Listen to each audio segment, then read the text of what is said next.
Let's discuss this further with SABC News reporter Mbalenhle Mthethwa, who joins me now in studio. Mbali, thank you so much for your time.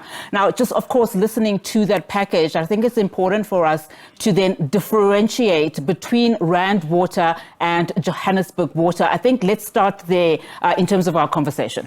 Certainly. So, to clarify, Rand Water is a bulk water service provider, and its customers are municipalities. So what Rand Water does is that it gets water from the dams and cleans it up into drinking water before moving it and pumping it up into its own reservoirs, which will then be purchased by municipalities like Joburg Water. So it's also explained to us that it's got a number of customers. This is not only limited to the city of Johannesburg, but the city of Ekurhuleni, not only limited to the Gauteng province, but they also serve customers in parts of the Northwest, the Free State, as well as Mpumalanga. So they have a vast number of customers which are municipalities, but their work is really based on making sure that we have clean, drinkable water, and also ensuring that that water is stored in their reservoirs, as well as making sure that it is clean and drinkable, and therefore so we also don't get sick when we do get water. What Joburg Water then does is that they go to Rand Water and they buy the bulk water and then distribute the water into our households. They also have their own treatment and testing facilities to ensure that the water is drinkable for ordinary residents. So the entity that is responsible for the water coming out of your tap at home is Johannesburg Water, or the municipality, which then buys its water, procures its water from bulk water services such as Rand Water. Yeah. Now, let's look at what Rand Water is currently doing. I mean, it's embarking on a 5-week-long maintenance. It is a huge operation. What they had given an indication of is that, some residents will experience weak pressure, but not complete, lack of water. What's happening on the ground? I mean, you've been invited, of course, as journalists to, have a look around their systems and also how big this operation currently is. Certainly. So when you go on the ground and you speak to certain people, and in particular yesterday, the problem hadn't really hit many households or many areas, but the problems we foresee could come from high-lying areas. Now, you will remember that during the height of load shedding, there were challenges with water being pumped to high-lying areas, meaning that those areas would not have water. And this would partly be because there isn't enough pumping capacity to pump the water to high-lying areas. So what is also happening is that some of these reservoirs and the pumping facilities will be working or operating at a reduced capacity of between 50 and 80%. So what that means is that the same amount of water that is usually pumped into the different reservoirs is not really being pumped in at, full capacity. And because of that, you then get affected as a resident, because you then have low pressure because the reservoirs are not operating at, say, 100%. It's at 50% capacity, 80% capacity, depending on the impact on the different reservoirs that are being affected by the different that are fed or supplied water from the different pumping stations like Eikenhof and Zwartkoppies. Yeah, and I think what is frustrating a lot of residents, particularly, paying communities and consumers, is that some systems are not speaking to one another. So you will have, for instance, one entity performing at an optimum level, but when it comes to then distributing to those homes, to those businesses, it's not happening at the rate in which it should, and the quality is also in question.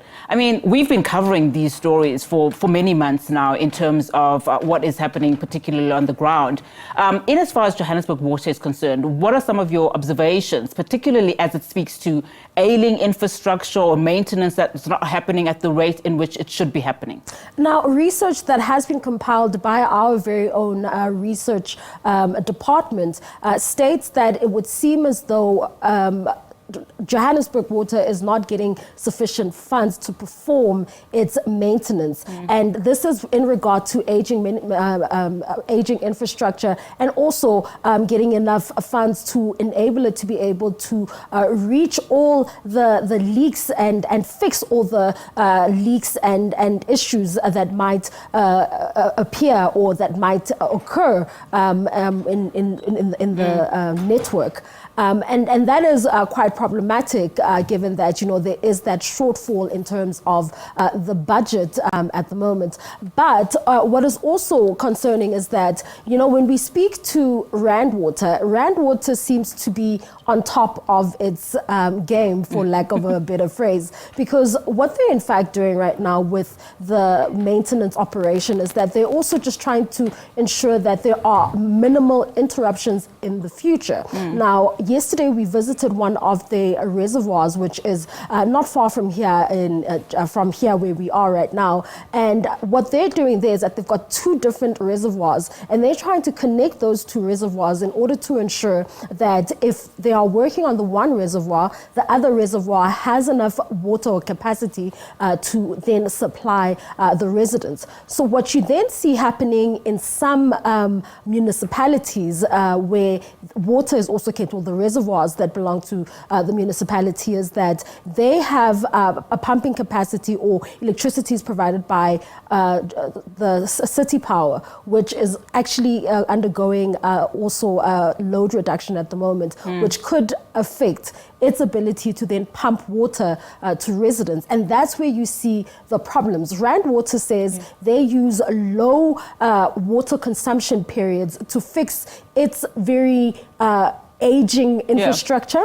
But whereas with Johannesburg Water, they don't necessarily have the budget to be able to do the maintenance that is required, or to restore the infrastructure as quickly as they would perhaps like to. And those are the differences that we're seeing. Electricity is quite important because it affects the ability, the reservoirs or the pump station's ability to pump water into high-lying areas. And we will be speaking to, of course, Joburg Water. You mentioned, of course, the research that has been done in terms of tracking, how well or not Joburg Water has been operating. One of the things that I will pose to them is, of course, the poor financial control we are hearing in terms of maintenance. Particularly, the maintenance bill for water in Johannesburg is about 2 billion rand annually. So just, some of those discussions that we will have with them. But finally, Mbali, as we, conclude our conversation, what's happening on the ground? We've covered extensively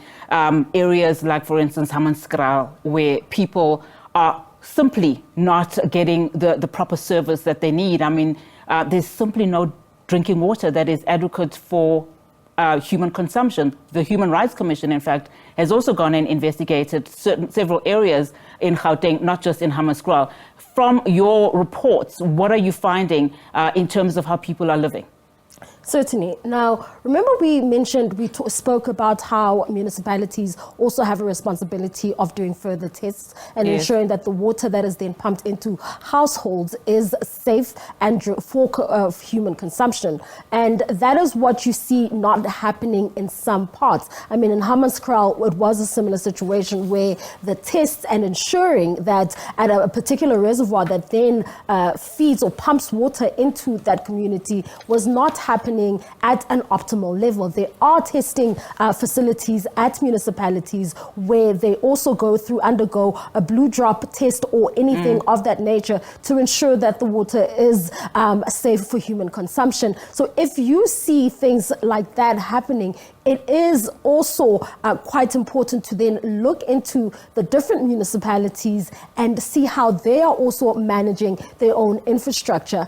But right now, when we talk about the areas that are affected, today is when we're seeing the impact of the maintenance operation that has started, which started over the weekend and was concluded in Mogale City, but started at the Eikenhof pumping station just on Monday. Now we're seeing high-lying areas also not getting water. Now, it's not like everyone is not going to have water at the same time, but it all depends on the area. Yeah, the ripple effect. Yes, of course, it's going to move from one area to the other. And we've seen then Johannesburg Water coming in with contingency measures, and they've also set up stations, some stationary and a roving water tanker to go to those areas. But the areas that should be affected with regards to no water are the high-lying areas because of the pumping capacity, and we should see low pressure in